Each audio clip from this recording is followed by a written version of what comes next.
Hey all, this program is rated M for Mature, presenting Master and Apprentice Photography.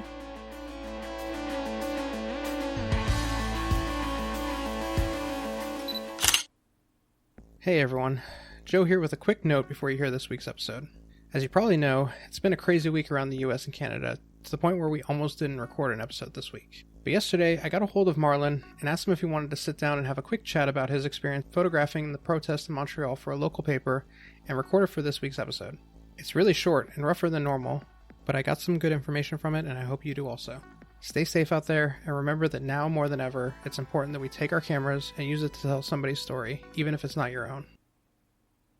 This episode's going to be pretty short. I didn't even put an outline together. Sure. Basically, I just wanted to put something out there, and with like everything going on, I was like, "Ooh, let's talk about you going to the protest and being a photographer at a big event like that." Sure. So, just out of curiosity, like, how'd you get prompted to go there? For me, with the protesting is I talk a lot of shit on Twitter, as you can imagine, just by listening to me talk here. I don't keep quiet about anything. Yeah. And it just felt like one of those things where, like I just didn't feel right, like staying home behind my computer or like behind my phone and when I can, not necessarily like make my voice be heard, but just, show up and show that, if I can be proactive about something and do it. So I felt like I could. I have someone reached out from one of a local paper in my city and said, we can use some photos on the ground, if you're once you're already there. And I said, yeah, sure, no problem. Okay, so you were planning on going there before you were even approached by the local paper? Yes, I was going to go anyways. Yeah, it wasn't, I don't do a lot of newspaper stuff, but in my network of people like on social media, like I have like obviously gotten stuff published. So when I said I was going, they said they would like it. I work kind of differently than most press photographers because like they're kind of going for speed. They'll be shooting and just uploading raws anyways. I'm more of an artiste. Okay, we didn't say cold open, but I'm gonna keep that part in there. Yeah. So I'm gonna say we've started without an outline. It's very up in the air. So yeah, no worries. I saw that you posted a handful of pictures on Twitter.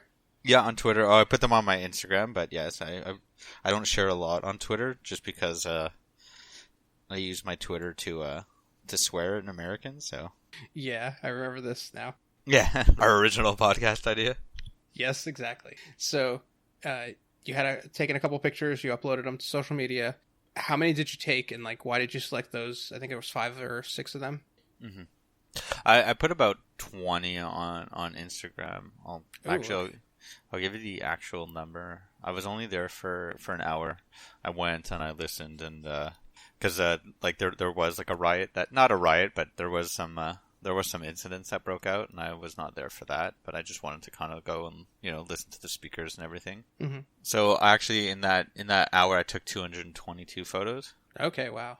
Oh, you're like saying, wow. I'm like, yeah, it's not that. I was like, oh, I only took 222. Great. But you only posted like a few of them.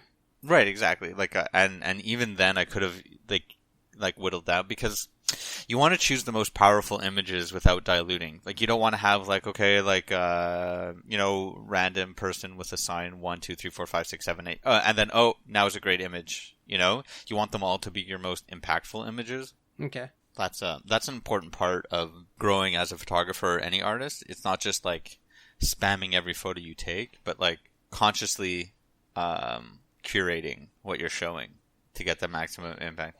Okay, so quality over quantity. Exactly. It's like, so yesterday was the anniversary of Tiananmen Square, right? Mm-hmm. And like that famous photo of the guy standing up to that line of tanks. Now, imagine you're a photographer and you take 10 images as the tank's approaching, click, click, click, click, click, click, click, looking for that one moment. Like, you want to show the most impactful image. You don't want it to be like, okay, well, here's 10 of them. Mm-hmm. It dilutes the impact. Gotcha. Okay. So that's something that you need to take into account when you go to a event like this. You're trying to project a feeling, a power, Exactly. Well, it's something you need to take into account on any photo shoot, but especially when you're actually, trying to capture something with meaning. It's it's that as well. Okay, because I was thinking of it in the terms of like a wedding. You want to capture the memories. The more memories, the better, I would think. Right. But in a situation like this, you're not capturing memories. You're capturing an emotion. You're capturing an event. Exactly. Like with wedding photography, you're exactly right. You're trying to balance the photo documentary part of it with, also the side of, well, this couple wants lots of photos of the people they care about. Mm-hmm. So, during a reception, sometimes, it's okay. Well, it's these three people who are friends, and here's just like a picture of them looking at the camera. Like, you try to capture those real life moments too, but you're sitting there with a camera. People are aware you're there. Sometimes, they just go, "Oh, take a picture of us," and I'm not that much of a pretentious dickhead to be like, "No, I'll wait for you to not be paying attention." I only take natural images. Yeah, I mean, there are photographers that work like that, and a lot of them have great work. But I understand. I do want that balance. I do want to find both, and I don't see anything wrong with that. But it's just things like, so let's say the groom's dancing with his grandma, and I take, a burst shot and I have 50 photos of it, of different angles and things like that. Do I want to give them 10 photos of it and then maybe kind of dilute that moment, or look for the one where they're just looking at each other and they're both laughing at the same time and wow, this is a great photo, or maybe just two of them, one more of a standard portrait and then one of that nice moment. I don't want to give them too many photos and then that dilutes that moment. Wow. Yeah, that's a good point. So you were at the protests. Mm-hmm. You're just hanging out in the background taking pictures, or are you involved, getting in the crowd? I was going through the crowd. I was wearing my mask and my gloves, and I wasn't also obviously you'll always hear me say things like it's a trade-off, it's a balance, it's things like that, and I think mm-hmm. that's important always to keep notice. I'm not trying to draw attention to myself. It's not about me, especially in sensitive places like this. Also, current times where, what these protests are representing, and I'm also the whitest person. I'm not gonna jump into a middle of speakers and shove a camera in their face.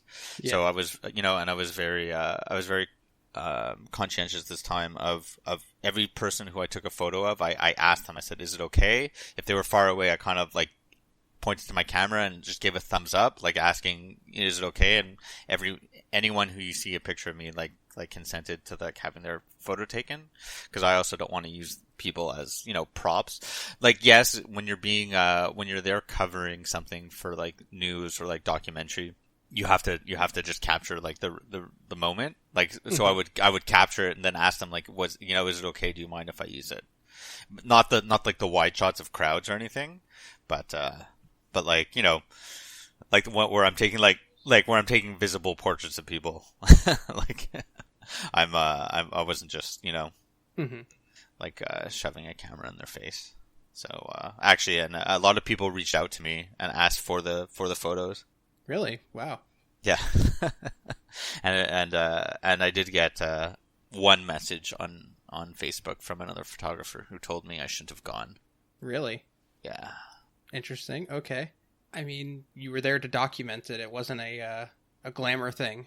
You're right, but this was, They were saying just not for political reasons, don't go. Exactly. It was, but it was, it was a white photographer telling me I shouldn't have gone because they shared some copy pasted Instagram post and they said I would have gone, but I saw this on Instagram and I thought twice and things like that. And I kind of said well, it's my job to tell stories, so. That is very interesting. I did not I can't see a photographer telling another photographer, don't take pictures of this. Yeah, it kind of, didn't make sense, but this is a person who I responded and I said, well, this was my take, and I asked for everyone's, consent who I took photos of, and I shared the photos, and I have reached out to a few of my to a few black friends and said I put these pictures what did you think? I'm not, obviously, I gave them to the local paper. I actually didn't, you get paid a nominal thing. It's not a lot of money. Mm-hmm. And, it wasn't, I'm not going to, sell them, sell rights to them, I just wanted to, tell the story. And, and they all said, no, it's good that you went, you went and supported and everything. And, obviously, there's a balancing act. I don't want to take a voice away from another photographer either, but You know, there were other press photographers there working for all the news agencies. Like there was lots of film crews as well. So it's not like I was the only person there. I think also it's important in these huge events to get as many angles as you can to maximize coverage and try to tell every story and show every moment, because everything, so much gets lost. As much as you try to cover and capture every moment, you can't. Yeah, in times like these, the more cameras, the better, in my opinion. Yeah, exactly. Because, a lot of them are going to be, like you said, you took 200 sling pictures, you only used a handful of them. But if you got enough cameras out there and everybody takes a couple good pictures, then it tells a big story. Exactly. And I did have to unfriend that person. Oh, that's pretty shitty that happened, but... Well, it's not that it's shitty. It's, I realized, when I read the post, and you know what? She wrote, oh, you can delete this if you want, off my Facebook post. I said, no, I don't censor things on my Facebook or any social media just because, these conversations are important. It wasn't because, I was offended. It was just a matter of, this person has never said anything positive. To me, probably negativity in your life. In my life, this is not like a competitor. Yes, she runs a competitive business. We do lose clients to each other often, but this is just someone that, who has never said anything positive about my work in I say over 11 years of knowing her. So I said, you know what? The one time I hear from you, it's literally just to shame me. You can get fucked. I mean, it's completely cool if she doesn't want to do it. That's her choice. Yeah. But telling somebody else that they shouldn't do it, that's drawing a line for me. Yeah, exactly. Especially in something you're not out there rioting or anything like that. You're not holding signs. You're taking pictures. Yeah. So you're participating, but at the same time, it's you're participating in a, what's it called? An archival capacity, I would say. Exactly, right. I know that you were going to go there anyways, regardless if you were taking pictures for the newspaper or whatever. Exactly. And I understand, there is this thing in photography where people go they go to India and they photograph, these, black and white portraits of these sad looking homeless people. And it's a very cliche kind of photo to do. And I understand the conversation about that, about using people and their struggles as props in your photography and art. And it is an issue, but I am a professional. This is my job to do it. This is my life, taking these images. So I'm not out there trying to fetishize people's struggles. I'm trying to show and document. And you can ask 100 people, what they think about it, and you're going to get 100 different answers as well. Yeah, that is true. Everyone has their own voice. Exactly.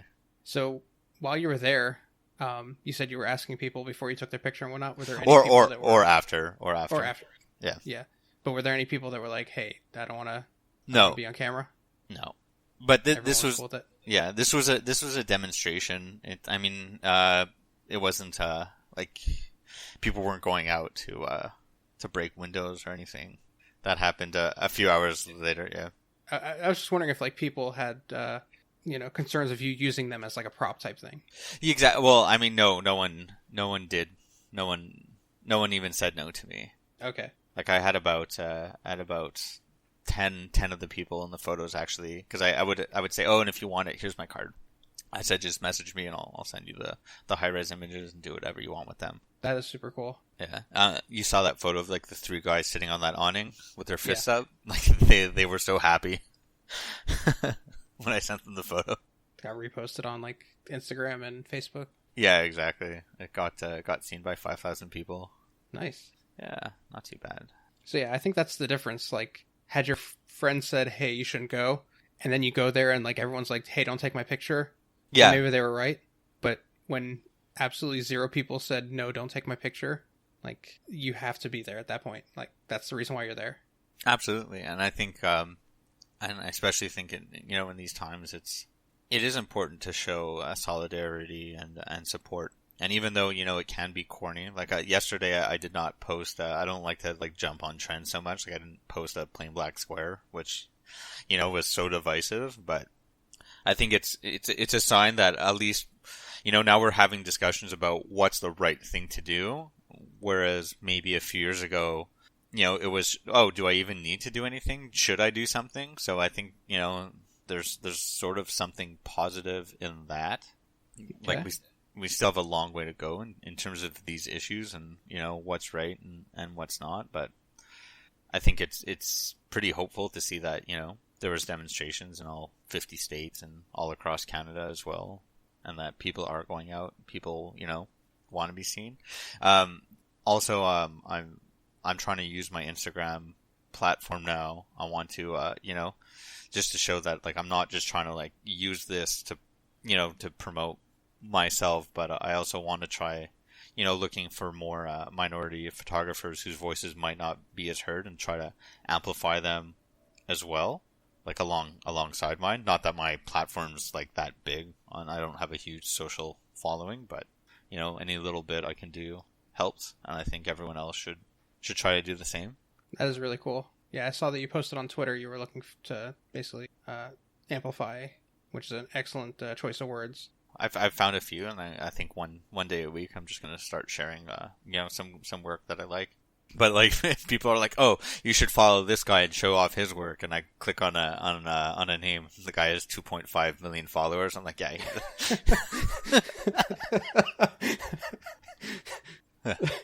Yeah, that's not how that works. Yeah, exactly. I was like, sure. I mean, which is great. I think anyone, it's great to see art from different people's experiences and viewpoints. But, I'm looking for like local people who, if I can get them a job or two through, through exposure, then that's exposure. Yeah, it's for exposure. Well, I'm not asking them to do anything for me. I'm just giving them the exposure for nothing, not just exchanging for exposure. In Canada, we have issues also. Well, the country has issues with Indigenous people. I shouldn't say. Mm-hmm. Sorry, we don't have issues with Indigenous people. I guess some people do. Yeah, the issue is a lot of Indigenous and First Nations people are also being subjected to lots of unfair treatment, mm-hmm. and it really goes unnoticed. And as Canadians, we like to feel morally superior to much of the world because it's really easy with our neighbor being like such a dumb piece of shit, and sometimes.